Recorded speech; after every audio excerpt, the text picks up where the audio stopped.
तत्कर्मयन्न बंधाय सा विद्याया विमुक्तये आयासाया परम कर्म विद्यान्या शिल्प नैपुणम। इस नया भारत श्रृंखला के समापन सत्र के उद्घाटन सत्र में जुड़े हुए सभी विद्वान साथी, शिक्षकगण, अभिभावकगण, एनसीईआरटी के डायरेक्टर श्रीधर श्रीवास्तव जी, नोमेश बोलिया जी, रुचिता जी, महेश शर्मा जी, अन्य सभी सहवक्ता, विष्णु पुराण का यह श्लोक हम भारतीय शिक्षण मंडल में ध्येय श्लोक के रूप में गाते हैं। कर्म वही है जो बंधन में न बांधे और विद्या वही है जो मुक्त करे। अन्य सभी कर्म केवल मात्र व्यर्थ का परिश्रम है। आयास आया अपरम कर्म, परिश्रम है, इट्स एफर्ट्स विदाउट रिजल्ट्स। और अन्य सारी विद्याएं यदि वे मुक्त न करती हो तो, if education is not liberating, then that education is nothing but, अद्भुत शब्द प्रयोग किया है, शिल्प नैपुणम, केवल कारीगरी है, which can be adopted by practice. Anybody can become an artisan by practice. So what is the ultimate aim of education? That it should be liberating. Muktakari vidya, sa vidya ya vimuktaye, ya vidya sa vimuktaye, sa vidya ya vimuktaye. Whatever is education is that one liberates, and that is the etymological meaning of the English word also. The English word education comes from the word educare, which means to discover, to open up.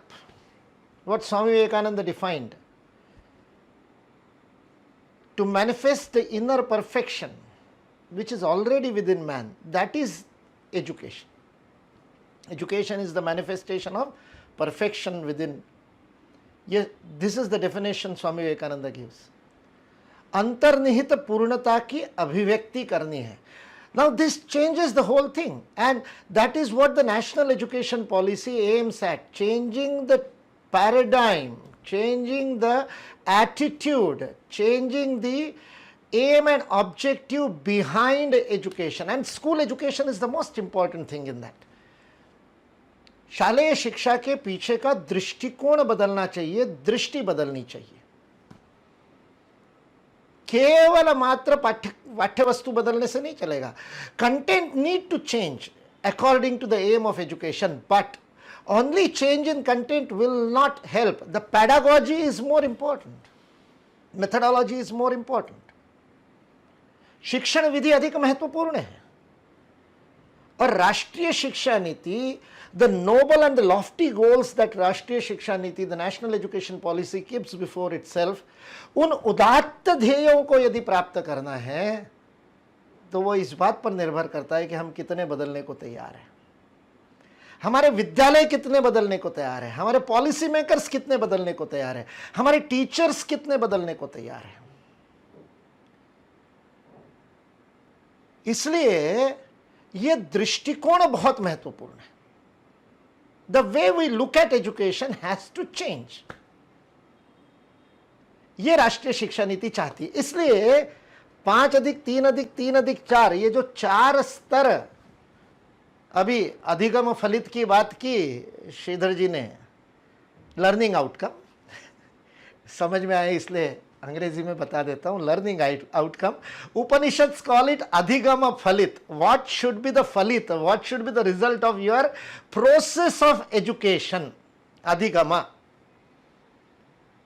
शिक्षा की पूर्ण प्रक्रिया का फलित क्या होना चाहिए, इसके लिए ये 4 स्तर है. Very beautiful stages of development, foundation, preparation, middle and higher school.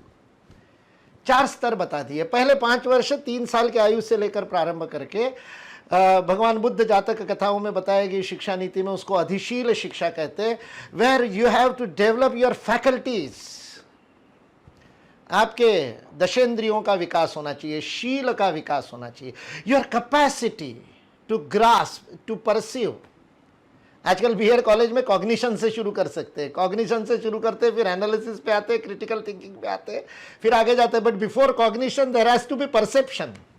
समझने से पहले ग्रहण तो करना पड़ेगा, और ग्रहण करने के लिए ज्ञानेंद्रियों का तो विकास होना पड़ेगा, कर्मेंद्रियों का एप्लीकेशन के लिए विकास करना पड़ेगा, और वह उस शिक्षा में होता है। इसलिए the whole concept has been revamped in national education policy. The next 3 years which they have called preparatory, उसको हमारे यहाँ पर अधिचित्त कहा गया है, where the mind has to be cleansed. क्योंकि इंद्रियों के बाद दूसरा जो टूल, दूसरा जो उपकरण है जिससे ज्ञान का साक्षात्कार होता है, जिससे ज्ञान प्राप्ति होती है, वह है चित्त। इसलिए अधिचित्त वह दूसरी स्टेज है। तीसरी, चौथी, पांचवी हमारे अभी की राष्ट्रीय शिक्षा नीति कहती है। एंड देन कम्स अधिप्रज्ञा। अधिप्रज्ञा is where that critical thinking, that analysis comes. प्रज्ञा, your thinking capacity, your analytical capacity has to be cleansed, purified. मेधा जब शुद्ध होती है तब उसे प्रज्ञा कहते हैं। When it is able to really differentiate and distinguish and grasp the reality behind the appearance, दृश्यमान जगत में दिखने वाले दृश्य के परे का सत्य समझने में जब मेधा सक्षम होती है तब वह प्रज्ञा होती है। और फिर आता है अधिप्रतिभ। 9वीं से 12वीं में जिस फ्लेक्सिबिलिटी की, जिस लचीलेपन की बात की, और यहाँ प्रश्नों में मैं देख रहा था कि लोग कह रहे थे कि जब स्ट्रीम्स बंद कर दी, साइंस, कॉमर्स और आर्ट्स, तो एडमिशन कैसे होगा। एडमिशन में तो इंजीनियरिंग में एडमिशन लेना है तो गणित आना पड़ेगा, लेकिन गणित आने के लिए 9वीं से 12वीं में गणित पढ़ना पड़ेगा, ये किसने कह दिया। आईआईटी की, जेईई की एंट्रेंस में से गणित नहीं गायब होगा, लेकिन गणित सीखने की विवशता समाप्त हो जाएगी कि 9वीं से 12वीं में गणित सीखे बिना आईआईटी में नहीं जा सकता। वो तैयारी करेगा, एंट्रेंस में गणित में पास होगा, एंट्रेंस में फिजिक्स में पास होगा, लेकिन 9वीं से 12वीं में अपनी मस्ती के लिए म्यूजिक सीखेगा, अपनी मस्ती के लिए फोटोग्राफी सीखेगा, हिस्ट्री सीखेगा, इकोनॉमिक्स सीखेगा, साथ में केमिस्ट्री, फिजिक्स भी सीखेगा। यह लचीलापन, प्रतिभा विकास, अधिप्रतिभा कहा उसे। और बाद में जिसको हायर एजुकेशन कहते हैं वह अधिविज्ञ, where you become the experts. हमारी मजेदार बात ऐसी है कि हमारी पूरी की पूरी स्कूल एजुकेशन की रेगुलेशन या हायर एजुकेशन के हाथ में। नुमेश जी बुरा नहीं माने, लेकिन आज दिन भर के वक्ताओं को भी मैं देख रहा हूं तो गिरीश बापट जी को छोड़ करके कोई स्कूल एजुकेशन से जुड़ा हुआ नहीं है डायरेक्टली। हम भारतीय शिक्षण मंडल में हम तो बचपन से मातृकुल शिक्षा से प्रारंभ करते हैं, गर्भ के अंदर से, वो अलग बात है, लेकिन सीधे स्कूल एजुकेशन से जुड़े हुए वक्ता हमारे इस पूरे सीरीज में कितने थे। एनसीईआरटी की भी समस्या वही है, कंटेंट में, नेशनल करिकुलम फ्रेमवर्क बनाने में या सब्जेक्ट एक्सपर्ट में सारे हायर एजुकेशन के प्रोफेसर होते हैं। स्कूल एजुकेशन का जिनको अनुभव होते हैं वो होते हैं क्या। इसलिए जो सीधे बच्चों से बात कर रहे हैं, सीधे बच्चों के साथ इंटरैक्ट कर रहे हैं, their attitude, their behavior, their way of expression, their way of learning, not teaching. Sanskrit में टीचिंग के लिए शब्द ही नहीं है। टीचिंग के लिए सबसे निकट संस्कृत का शब्द है उपदेश, शिक्षा से जुड़ा हुआ कोई शब्द नहीं है। टीचिंग और प्रीचिंग संस्कृत में एक है, और वही होता है हमारे विद्यालयों में। इसलिए बच्चे बेचारे जाना नहीं चाहते, अब जाना चाह रहे, साल भर नहीं जाने को मिला, इसलिए बच्चों से, अपने मित्रों से मिलने के लिए जाना चाह रहे, वो अलग बात है। इसलिए मेथोडोलॉजी बदल जाती है। लर्निंग सेंट्रिक मेथोडोलॉजी की बात करनी पड़ेगी, और लर्निंग सेंट्रिक मेथोडोलॉजी की यदि हमको बात करनी है तो हमको सारे विद्यालय का वातावरण बदलना पड़ेगा। हमारे विद्यालयों के पीछे का दृष्टिकोण बदलना पड़ेगा। आज विवशता हो गई है, मजबूरी हो गई है कि माता पिता को ये इलेक्ट्रॉनिक या डिजिटल लर्निंग के प्रोसेस में घर में बैठ करके विद्यालय चल रहे हैं, तो माता पिता को ध्यान देना पड़ रहा है। यह विवशता वास्तविकता में ब्लेसिंग इन डिस्गाइज है, क्योंकि हमारे यहाँ संस्कृत में पिता और गुरु समानार्थी शब्द है। पिता और गुरु समानार्थी शब्द है।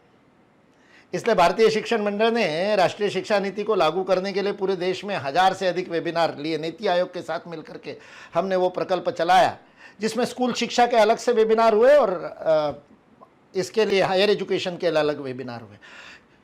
किंतु अभी वर्तमान परिस्थिति में जब सारी शिक्षा घर में बैठ करके हो रही है, हमने गत वर्ष एक संयोगी नाम से वर्ग चलाया था, संस्कृत, योग और गीता मिला करके गुरुकुल परिचय वर्ग नाम से संयोगी वर्ग हम चलाते हैं।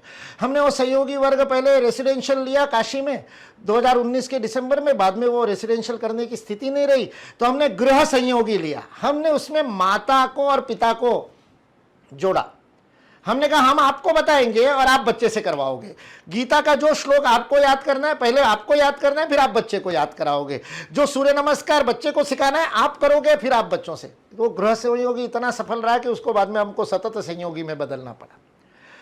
टुडे भारतीय शिक्षण मंडल का जो महिला प्रकल्प है, उसने एक प्रकल्प हाथ में लिया है कि इस डिजिटल लर्निंग के और घर में बैठ करके विद्यालय चलने की स्थिति में माता पर जिस प्रकार का दबाव आ रहा है, उन माताओं के लिए विशेष आनंदशाला, वी डोंट कॉल इट कार्यशाला, हम उसको आनंदशाला कहते हैं, अंग्रेजी में ब्लिसिनार कहते हैं, सेमिनार एम्ड एट ब्लिस। हमने आनंदशालाओं का विकास किया।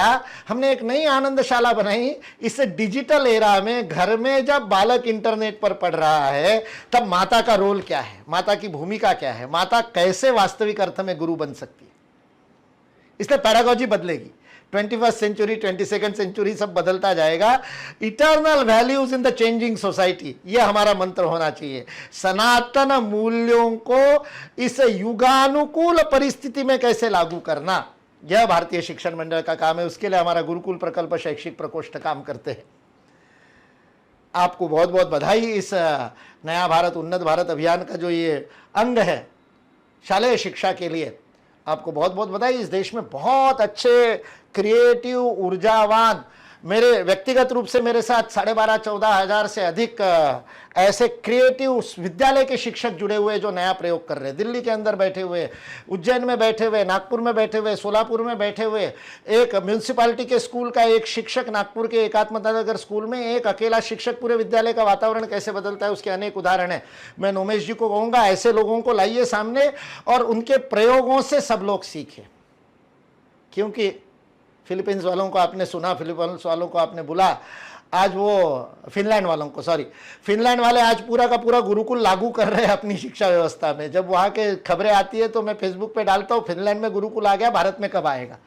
इसलिए यह कक्षा मुक्त शिक्षा, यह विद्यालय में लचीलेपन की शिक्षा, यह शिक्षा हम सब लोग अच्छी तरह से लागू कर सकते हैं। राष्ट्रीय शिक्षा नीति अद्भुत बनी है। कस्तूरी रंगन जी ने ऋषि के समान कार्य किया है। उनके साथ सारी टीम, एम.के. श्रीधर जी, कटिमनी जी, वसुधा कामत जी और कितना मृदु भार्गव जी ने कितना जबरदस्त काम किया है, वो मैंने करीब से देखा है 2-2.5 साल तक। उन ऋषियों की तपस्या को साकार करना है तो हम शिक्षकों को भी ऋषि बनना पड़ेगा और तप करना पड़ेगा और आमूलचूल परिवर्तन करना पड़ेगा। जो 1835 में शीर्षासन हुआ था शिक्षा का, उस शीर्षासन को सीधा करने का काम 2020 की राष्ट्रीय शिक्षा नीति कर रही है। लेकिन संभावना तभी संभव होगी जब हम तप करने को तैयार होंगे। इसलिए यहाँ जुड़े हुए समस्त शिक्षकों, अभिभावकों, माता पिताओं, संस्था चालकों से हाथ जोड़ करके विनम्र प्रार्थना कि राष्ट्रीय शिक्षा नीति के क्रियान्वयन के लिए आवश्यक तप करने के लिए साथ दे। इसी प्रार्थना के साथ अपनी वाणी को विराम देता हूँ। जय हिंद।